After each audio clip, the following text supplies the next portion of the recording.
Okay students, in my last video I have described what is Allezy and all the main features of Allezy in detail. So today we are going to study the three kinds of Allezy. Okay, there are three kinds of Allezy. So let us discuss one by one of them. The very first kind of Allezy is personal Allezy. The second one is impersonal Allezy and the third one is pastoral Allezy. Okay, personal Allezy, impersonal Allezy or subjective Allezy, objective Allezy, and the third one is pastoral Allezy. Now just let us start. The very first is personal Allezy or subjective Allezy, and it is also called as an autobiographical poem, right? So what is personal Allezy? In the personal Allezy, the poet mourns, that is to weep, to cry or to shed tears or to lament, okay, to lament. So in this kind of Allegy, in the personal Allegy, the poet mourns the death of some friend, okay.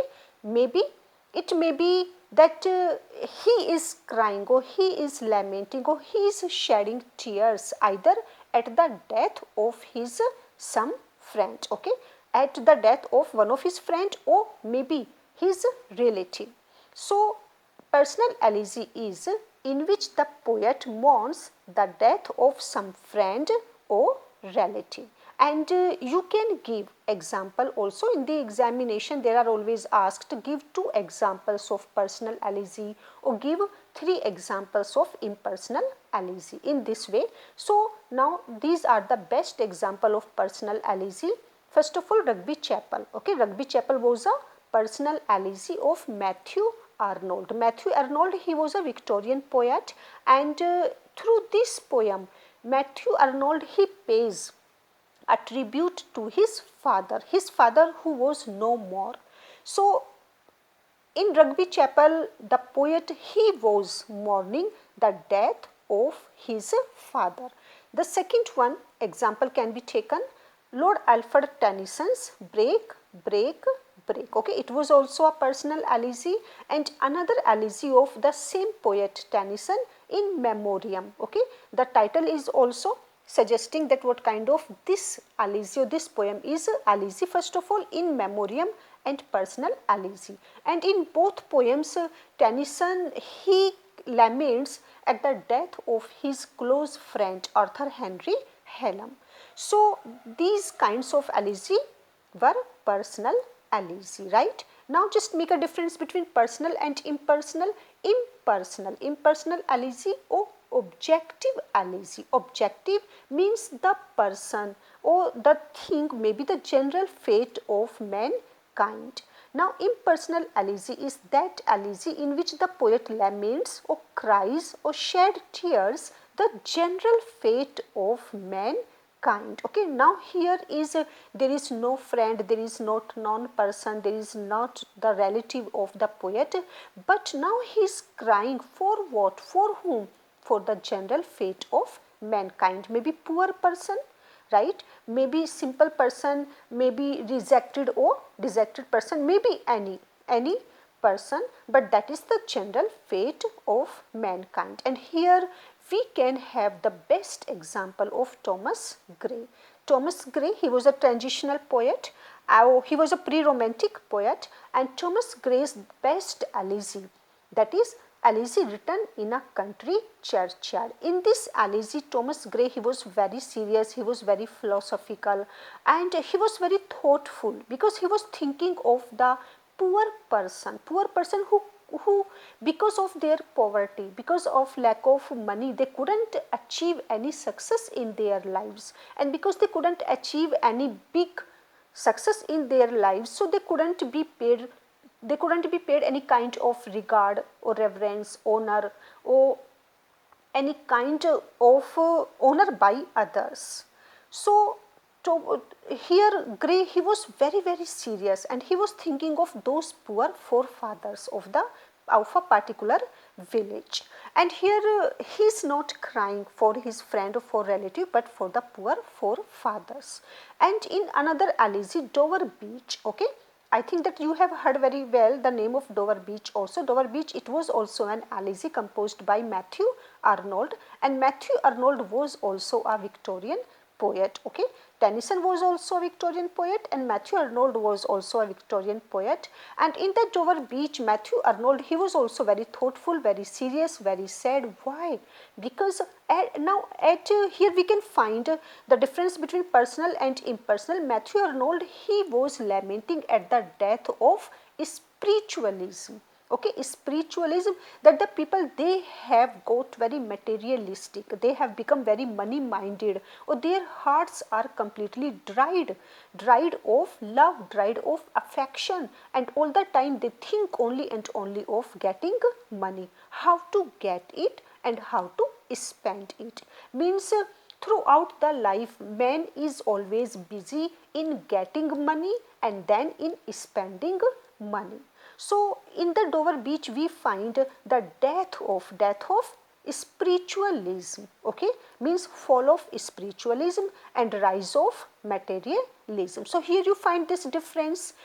Here the poet was crying for a friend, for a relative, and in an impersonal Allezy, the poet was crying, but crying not for friend, not for any kind of, not for any relative, but here the poets were crying either for the fate of mankind, or either the death of spiritualism, the death of affection, the death of festivals. That festivals, they come, they go, but now we don't have our hearts or soul in the festival. Okay, so that was impersonal Allegy, and the best example can be given. Now the third one is pastoral Allegy.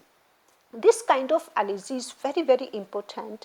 And what is pastoral Allegy? So just try to know.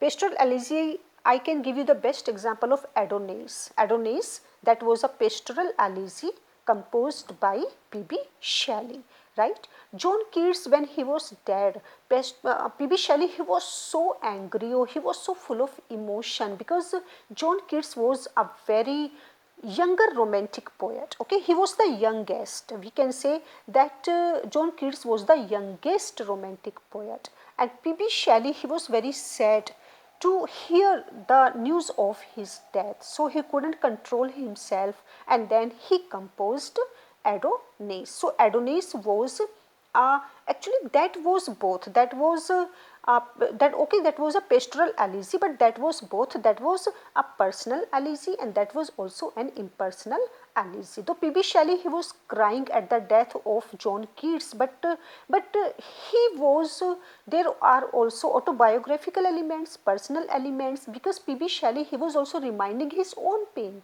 right? When he was trying to remind the criticism by critics of John Keats, or by all the sufferings, struggles made by John Keats. At that moment, P.B. Shelley, he was also reminding his own sufferings, his own criticism, his own struggles, his own sorrow. So what is pastoral Allegy? Just first of all, no, pastoral. Okay, focus on this word pastoral. A pastor, right? Pastor. A pastor means a shepherd.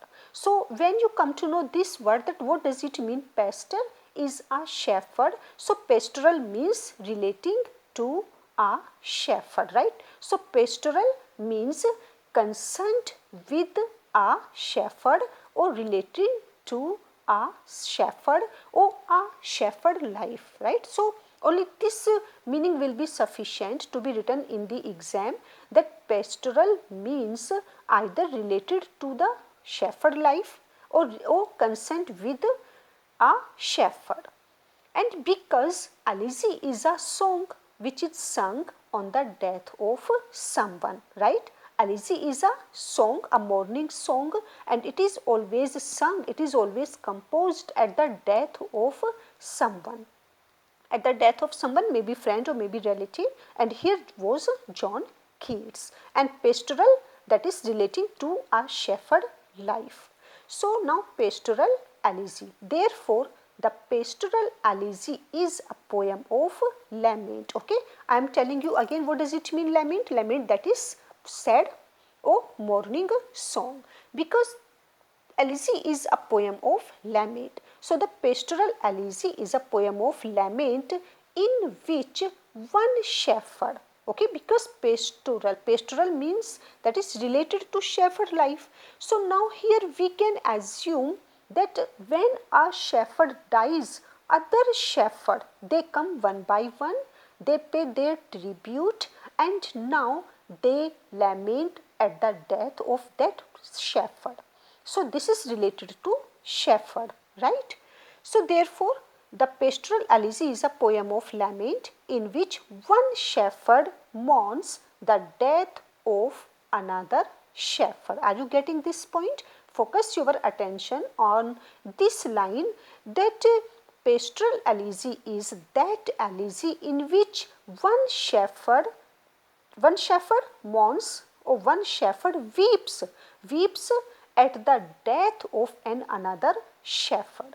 P.B. Shelley was also a poet and John Keats was also a poet, okay, and they both were contemporary poets. Means P.B. Shelley was also a romantic poet and John Keats was also a romantic poet. So this is why that P.B. Shelley, he assumed that he himself was a shepherd, okay. P.B. Shelley, he presented himself in that elegy titled Adonis, that he himself was a shepherd, and John Keats, he was also presented there as a shepherd. So one shepherd mourns, P.B. Shelley, he was weeping the death of another shepherd, that was John Keats, because they both were shepherd, okay, here, and they both were, means they both were poet. So that is Pastoral Allergy.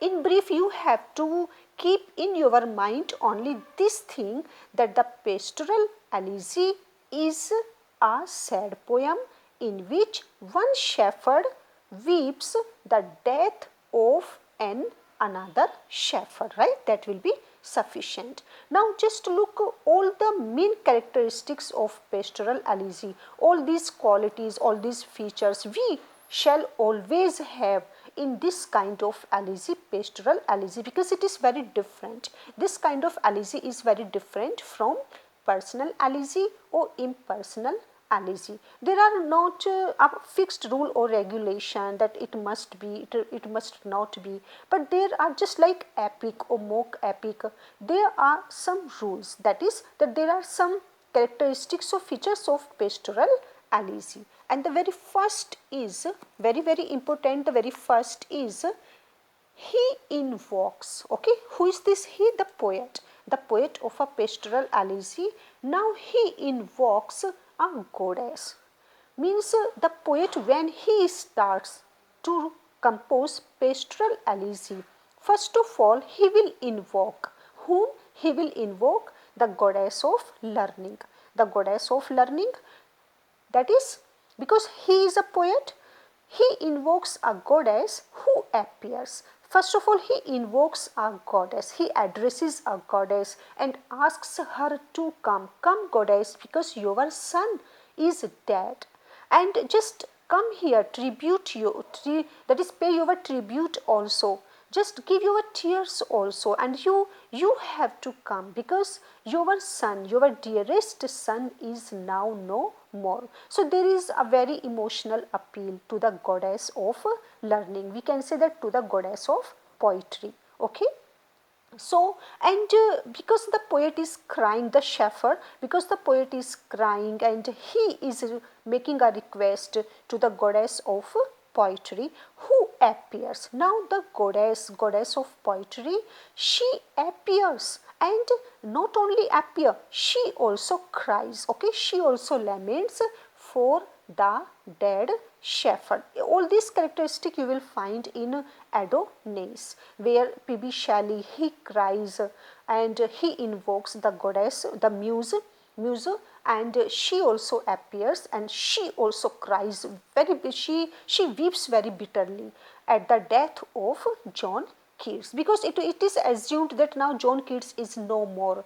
So the muse, even the goddess of learning, goddess of poetry, she will also shed tears in the sweet memories of her son John Keats. So this was the first characteristic. Now the second one, because the pastoral, it is related to shepherd. So now what will happen? The sheep, because that was the death of a shepherd. So now the sheep of the shepherd. Okay, you can have here that the symbol shepherd is a poet and sheep is concerned with the shepherd. So poems or poetic composition, they are concerned with the poet. Poetic composition is nothing, or poetic composition gets or faint in the absence of their master. And who is the master of a poem? Of course, the poet. So if there is no John Keats, then how can we have his poetic composition? So after the death of John Keats, we can assume, as P.B. Shelley presented in Adonis, that all the poetic compositions also appear, they also come one by one, and they also shed tears in memories of their master, that was John Keats. So now the sheep of the dead shepherd. Okay, the sheep of the dead shepherd, they also come and they also cry. That was the second characteristic of pastoral elegy. And the third one, thereafter, okay, after the muse, after the sheep, now who all come? There comes wood, cave, forest, they all come one by one, because the shepherd, he used to go to the wood, he used to go to the cave or forest with his sheep. So now one by one they all appear and they also pay their tribute to their master, to the shepherd, or we can say to the poet, okay, the dead poet. Fourth one is then the other shepherd. When we say other shepherd, okay, other shepherd means other poets. One by one other poets, they also come, and the same happened in Adonis also. Other poets, they also come and they also pay their tribute at the death of John Keats. So then the other shepherd, they also come. They may be relative, they may be friend, they may be known person, they may be followers, they may be fan. So then the other shepherd come and they also weep and they also pay their tribute to the dead one. The fifth one was, now what happened, that the poet present any subject, okay, after this lamentation, now the poet, that is, now he has to take a subject, maybe objective or maybe subjective, means he present a subject, may be related, it may be related to either himself or to the dead shepherd. Okay, and here we find that P.B. Shelley, he presents a subject related to not to John Keats but related to himself. So that was the fifth characteristic of a pastoral elegy, himself and the dead shepherd. Okay, the fifth point was the poet present any subject related to himself or related to the dead shepherd. And as I have told you, P.B. Shelley, he preferred to present the subject related to not to John Keats but related to himself. So this is why that we say that it is both, because he presents the subject concerned with himself. So this is the reason that this elegy is also personal elegy, because we find the personal note of P.B. Shelley, the personal sorrow, his struggles, his problems, his inner conflict we find in this elegy. The last one characteristic is in the last. Okay, what happens in this kind of elegy? It is a very long elegy. In the last, all the mourners, okay, all the mourners, all the those person who came there to pay their tribute, all the weepers or the person who were shedding tears. So in the end of this kind of elegy, what happens, that all the mourner now they turn to hope. Means this elegy, pastoral elegy also, this elegy starts in pessimism, in sadness, but it ends in optimism, because now all the mourner they turn to optimism. Okay, they turn to hope. Now there is no tear in their eyes, but there is a hope in their heart. And now that is what happens, that all the mourner they are very cool, they are very calm, and they feel that whatever happens for good, and it doesn't matter if the shepherd, if that person is dead, because he has gone to the divine power, or he has gone to heaven. So such kind of thoughts start to come in their mind, and that is they get very hopeful, they get very optimistic, having a peace of mind, and their all grief disappear, right? When pastoral Allegy starts, we find that all the mourners they were crying, they were weeping, but in the end what we find, that now they are feeling a lot of relaxed, and all the sorrow disappear at once. So that was pastoral Allegy.